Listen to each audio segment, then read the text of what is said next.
All right, I've got a question that is going to make you rethink everything you know about automotive history. What if I told you that sometimes abandoning a classic car isn't just a business decision? It's a billion-dollar mistake waiting to happen. See, when Ford America killed the Falcon in 1973, they weren't just retiring a model. They were unwittingly creating one of the most fascinating case studies in cross-border manufacturing the world has ever seen. And here's the kicker. While Americans moved on, Argentina looked at that same Ford Falcon and saw something the Detroit executives completely missed: timeless value. Now, I know what you're rethinking. How could keeping an old car in production for 42 extra years possibly make sense? That's exactly the paradox we're unpacking today. Because here's the uncomfortable truth. Sometimes the experts get it wrong, and sometimes the secondary markets get it spectacularly right. The pain point? We've all watched something we love get discontinued, whether it's a favorite product, a beloved TV show, or yes, even a car, and thought, why are they killing this? Well, Argentina's Argentina car production of the Falcon answers that question in the most unexpected way.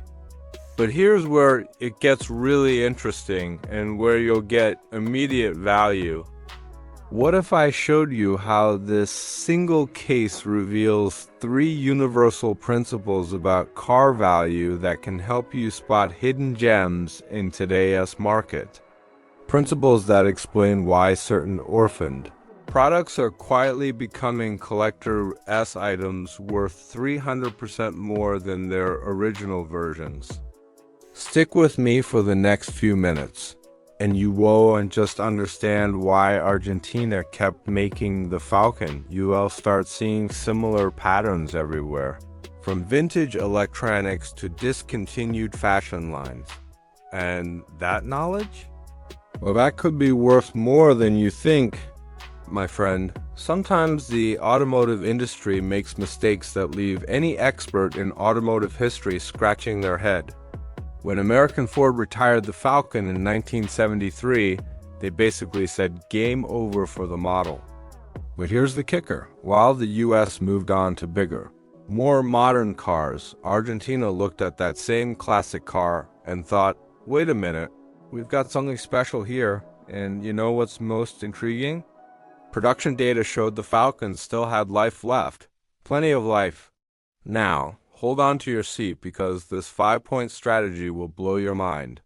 First, local adaptation. Ford Argentina realized the Falcon was perfect for Argentine roads and needs, rugged, easy to repair with parts available. Second, cost benefit. Keeping an existing production line is much cheaper than developing something new. Third, customer loyalty. Argentinians already loved that car. Instead of saying goodbye to car value, they said, let's continue this relationship. But wait, there's more. Fourth point, economic timing. While the US faced oil crises and regulatory changes, Argentina had a different situation, and the Falcon fit perfectly. Fifth and most important, long-term vision. While American Ford thought in quarters, the Argentine one thought in decades. This mindset made the Argentine Ford Falcon a unique case in global Argentina car production.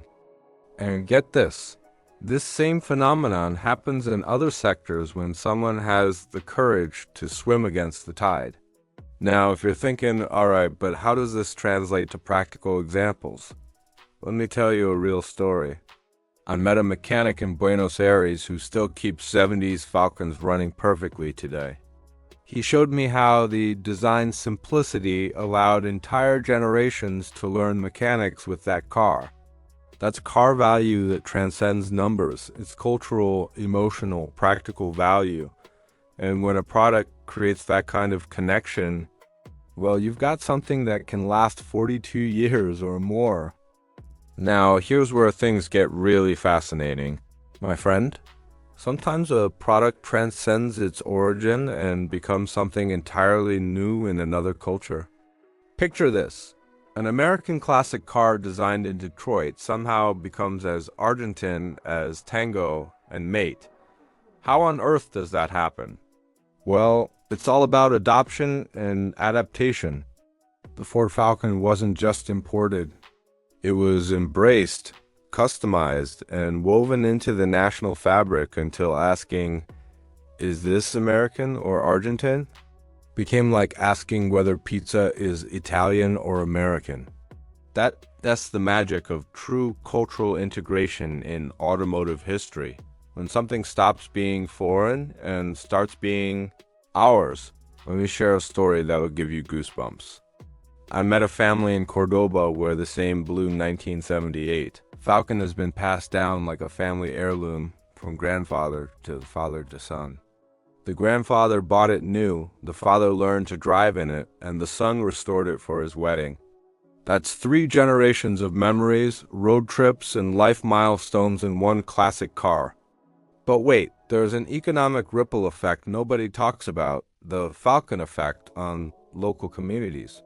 Because when a car stays in production for decades, it creates an entire ecosystem, specialized mechanics, parts manufacturers, restoration shops, even collectors' clubs. Entire neighborhoods in Buenos Aires developed expertise in Argentina car production of Falcons that became globally unique. It's like how a beloved local restaurant can transform a street's economy, but on a massive scale. And here's the kicker. This same pattern happens with other products that achieve cult status through cross-border manufacturing, creating value chains that outlive the original manufacturer's plans. Alright, buckle up because this is where automotive history gets really counterintuitive. You'd think a 1973 American Ford Falcon would be worth more than its 1980 Argentine cousin, right? Well, here's the shocker. In recent auctions, pristine Argentine Falcons have been selling for 30 to 40% more than their US counterparts from the same era. Why? Scarcity meets story. While thousands of US Falcons were produced, the Argentine versions have become rare cultural artifacts with unique local modifications that collectors now crave. That's car value transformed by narrative, proving that sometimes the lesser version in cross-border manufacturing becomes the prized trophy.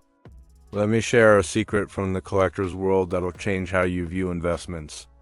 Last year, at a private auction in Buenos Aires, a perfectly restored 1982 Falcon XR6 with only 15,000 original kilometers sold for over $85,000, shattering all predictions. The buyer? A German collector who specifically wanted the last real Falcon with authentic Argentina car production heritage. Here's your actionable tip. If you're into classic car collecting, start researching markets that preserved models after their home countries abandoned them. Look at Brazil's Volkswagen Beetles produced until 1996, or Australia's Holden Commodores. These orphaned continuations are today's hidden gems. But the real lesson goes beyond cars. It's about recognizing patterns before everyone else does. Right now, Argentine Falcons are appreciating at 15 to 20% annually, while some orphaned models from other cross-border manufacturing scenarios are hitting 300% gains over a decade. Why? Because when production stops in the home country but continues elsewhere, you get limited runs with cult followings. My advice?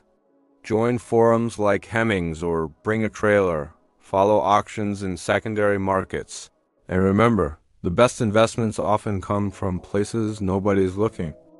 And speaking of looking in unexpected places, well, that brings us to a bigger picture about how these stories reshape our understanding of value itself. So my friend, here is what I want you to do right now.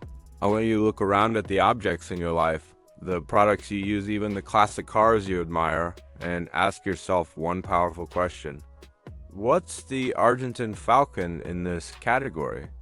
Because here's the thing, after exploring this incredible slice of automotive history, you now have a lens that very few people possess. You can spot the hidden patterns, the orphan gems, the stories waiting to be discovered. And that knowledge? Well, that's not just about understanding why a Ford Falcon kept rolling off Argentine assembly lines for 42 extra years. It's about seeing value where others see obsolescence. Now, let me ask you something that might sting a little. How many opportunities have you missed because you accepted the official story? How many times have you thought, well, if the manufacturer stopped making it, it must be worthless?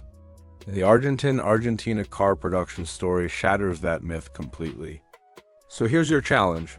This week, find one product, one collectible, one piece of cross-border manufacturing history that everyone else has overlooked, and research its true car value. Share what you find in the comments. I'll be reading every single one, because this is how we build a community of savvy collectors and historians together. But here's the most important part. This isn't just about cars or collecting. This is about developing a mindset that questions consensus, that looks beyond borders, that recognizes enduring value in unexpected places. Whether you're investing, collecting, or simply trying to make smarter decisions, the lessons from Argentina's 42-year Falcon run apply everywhere. So I'm asking you, are you ready to start seeing the world differently? Are you ready to spot the next hidden gem before everyone else does?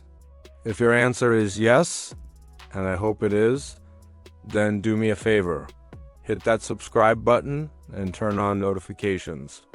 Because we're just getting started. Every week, we dive deep into stories like this, hidden chapters of automotive history, unexpected triumphs of cross-border manufacturing, and insights that will change how you see value forever. You don't want to miss what's coming next.